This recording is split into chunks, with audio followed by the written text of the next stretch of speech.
Assalamualaikum warahmatullahi wabarakatuh.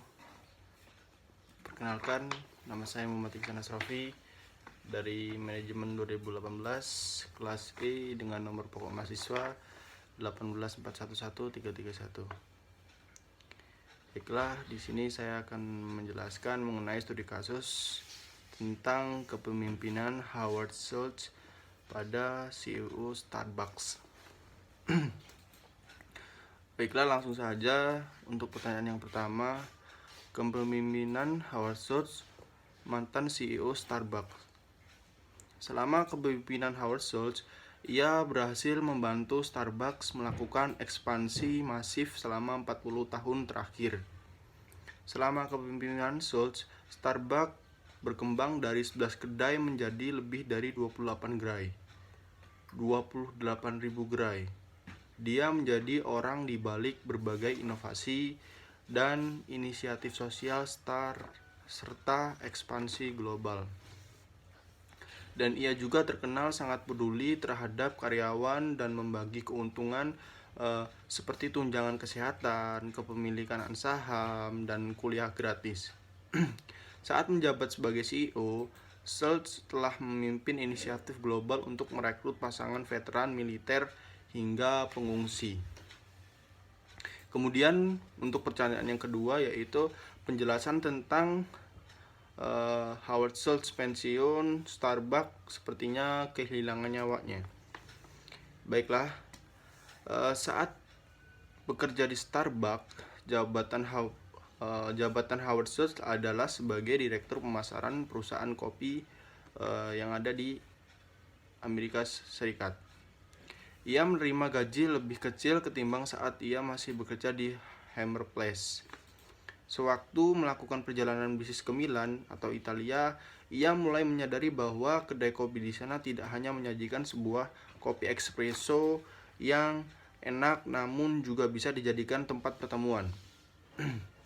Selepas kembali ke Amerika Serikat, Howard Schultz lantas membujuk dari pendiri Starbucks untuk mengubah konsep bisnis Starbucks.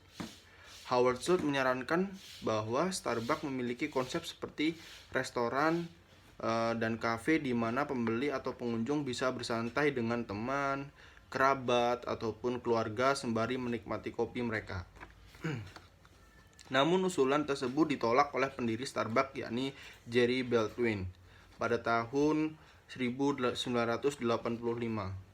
Howard Schultz kemudian memutuskan untuk keluar dari Starbucks dan bertekad mendirikan kedai kopi sesuai dengan konsep yang diinginkannya.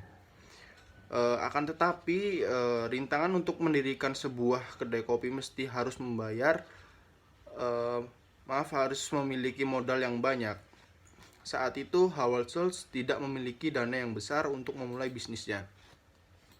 Dan di sisi lain, istrinya juga sedang mengandung anak pertama mereka yang bernama Eliyahu Jordan Schultz.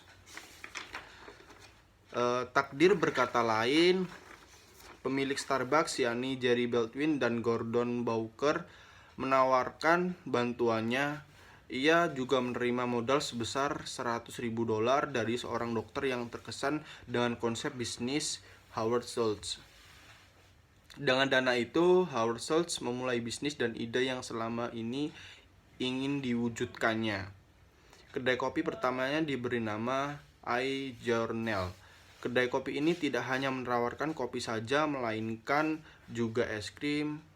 Kedainya juga menyediakan tempat duduk untuk menikmati kopi dan alunan musik khas dari Italia, sesuai dengan konsep yang ia inginkan. Kurang lebihnya untuk studi kasus dari kepemimpinan Howard Schultz yang ada di Starbucks, dari saya akhiri. Wassalamualaikum warahmatullahi wabarakatuh. Terima kasih.